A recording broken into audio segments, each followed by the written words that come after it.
Bismillahirrahmanirrahim. Assalamualaikum warahmatullahi wabarakatuh. Alhamdulillahirabbil alamin. Allahumma salli wa sallim ala sayyidina Muhammadin wa ala alihi wa sahbihi ajma'in. Alhamdulillah kita berjumpa kembali di channel YouTube yang sama. Mudah-mudahan bermanfaat dan membawa barokah untuk kita semuanya. Saudara-saudara kami yang dirahmati Allah, kami akan membawakan cerita tentang bagaimana cara untuk berdakwah. Pernah terjadi ada seseorang di kampung, mereka orang-orang kaya yang baru di kampung. Waktu itu dia ingin berkorban dan kebetulan orang-orang ini orang yang memiliki duit dan baru kaya. Saat itu dia membeli sapi yang begitu besar. Sapi itu dibawa pergi ke tempat salah satu ustadz. Waktu dibawa ke tempat ustadz berikut keluarganya semua. Jumlah keluarga itu ada 8 orang. Dia datang ke tempat ustadz itu dengan membawa sapi dan gembiranya dia membawa sapi. Ingin berkorban. Di Idul Adha. Dia datang, Assalamualaikum Ustadz. Waalaikumsalam, kata ustadz itu.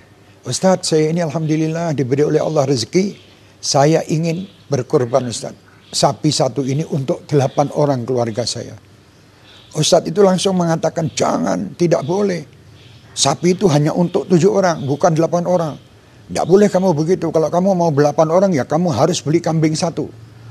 Untuk sapi ini 7 orang, yang satu kambing nanti untuk salah satu daripada keluarga kamu. Orang itu langsung terkejut. Saya jauh-jauh dari desa saya datang ke sini meminta solusi bagaimana caranya saya berkorban dengan 8 orang, malah saya ditolak. Malah saya istilahnya bukan dimarah sebetulnya. Ucapan Ustadz itu benar. Tetapi mungkin cara penyampaiannya yang mungkin sedikit agak keras, orang itu jadi bingung. Akhirnya orang itu, ya sudahlah Ustadz. Arab korban kok dadak angel-angel katanya. Katanya dia mau korban kok dadak sulit-sulit. Korban ya korban, tidak usah pakai dipersulit kata dia. Ini dalam hatinya. Akhirnya dia pergi ke salah satu ustadz yang agak tua.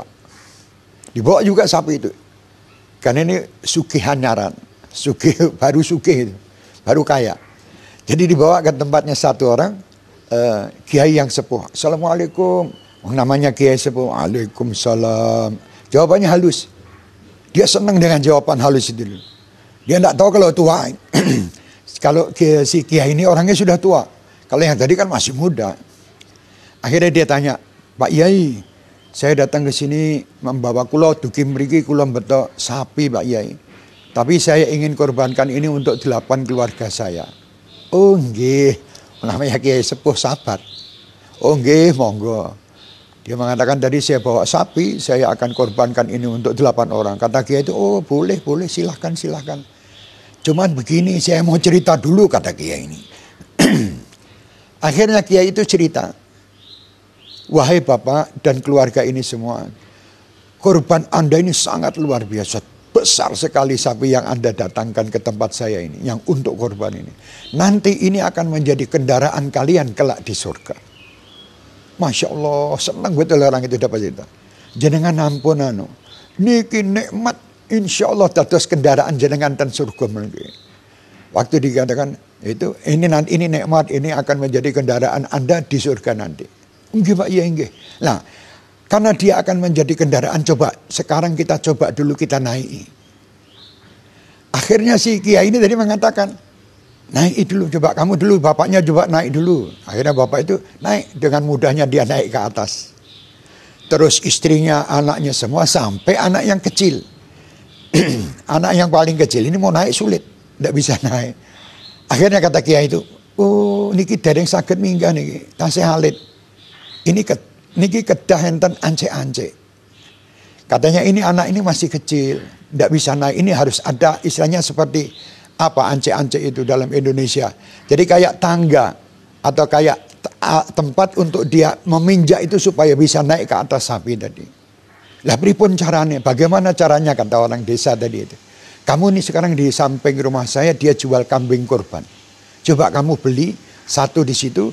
Kambing itu nanti buat ance-ance anak ini naik ke atas sapi. Tahu ya anjek-anjek, saya tidak tahu bahasa Indonesia yang sebenarnya. Tapi ini untuk dia naik lah. Untuk tangganya dia, sebagai tangga untuk naik ke atas sapi. Akhirnya dibeli orang tua itu dengan gembira membeli kambing. Ini Pak ya, ini kambingnya kalau sing ageng Pak ya. Sebab saya takut nanti kalau anak saya naik ke atasnya tidak bisa naik ke atas sapi. Oh nggih. Oh iya kata kiainya. Mau dinaikkan si anak ini di atas kambing tadi hingga dia bisa naik ke atas sapi. Masya Allah. Kata kiai tadi, alhamdulillah anak pun juga bisa naik. Jadi nanti satu keluarga ini semua akan menaiki korban ini tadi di surga Allah. Tapi katanya kiai, ini jangan kamu bawa pulang, ini kamu potong sekalian aja. Kan sudah dipakai ancek-ancek buat anak tadi. Jadi kan ini juga korban kamu. Oh iya Pak Yai, Masya Allah, alhamdulillah Pak Yai. Senang betul dia dengan kiai itu tadi. Akhirnya dipotonglah sapi untuk 7 orang.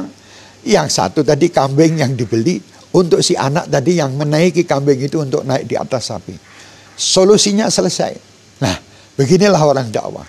Kiai tadi cerdas. Dia tahu bahwa ini kalau diperintah langsung dia tidak akan beli. Tapi dibawa dengan cerita dulu. Setelah dibawa dengan cerita, akhirnya dia juga beli kambing. Dan akhirnya dia berkorban seekor sapi dan 1 kambing. Sapi untuk 7 orang dan 1 kambing untuk 1 orang tadi. Nah beginilah cara dakwah. Mudah-mudahan kita dapat meniru bagaimana uslub dakwah, cara-cara dakwah yang baik. Sehingga orang itu tertarik dengan kita. Tertarik dengan agama kita. Suka dengan apa yang disampaikan Nabi kita Muhammad SAW. Dan suka dengan ayat-ayat Al-Quran. Bukan kita menakuti mereka. Atau menyampaikan dengan cara-cara yang keras. Hingga mereka merasa bahwa agama Islam itu adalah agama yang keras. Agama Islam itu agama yang pokoknya istilahnya. Tidak boleh. Begini tidak. Betul, memang apa yang dikatakan Ustadz pertama itu tidak salah, dia yang benar. Tapi penyampaiannya yang kurang tepat dan penyampaiannya yang mungkin salah. Akhirnya orang itu tidak menerima. Di sini kita bisa ambil juga ilmu. Setiap kita ingin menyampaikan kepada siapapun harus tahu siapa lawan bicara kita.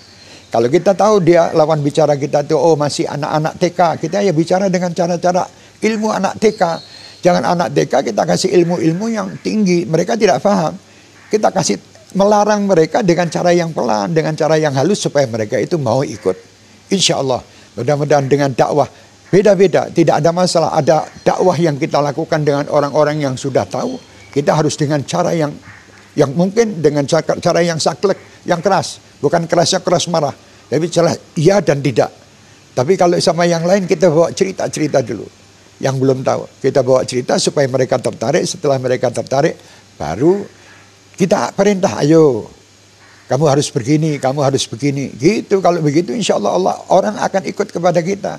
Dan orang pasti akan senang kepada kita. Pendakwah, penyampai risalah Nabi Muhammad, dia harus menunjukkan keindahan Nabi Muhammad. Dengan senyum, dengan pakaian yang rapi, dengan adab dan akhlak yang baik. Insya Allah. Jadi orang itu tertarik, Islam itu indah, Islam itu damai, dan Islam itu penuh dengan kasih sayang. Wassalamualaikum warahmatullahi wabarakatuh.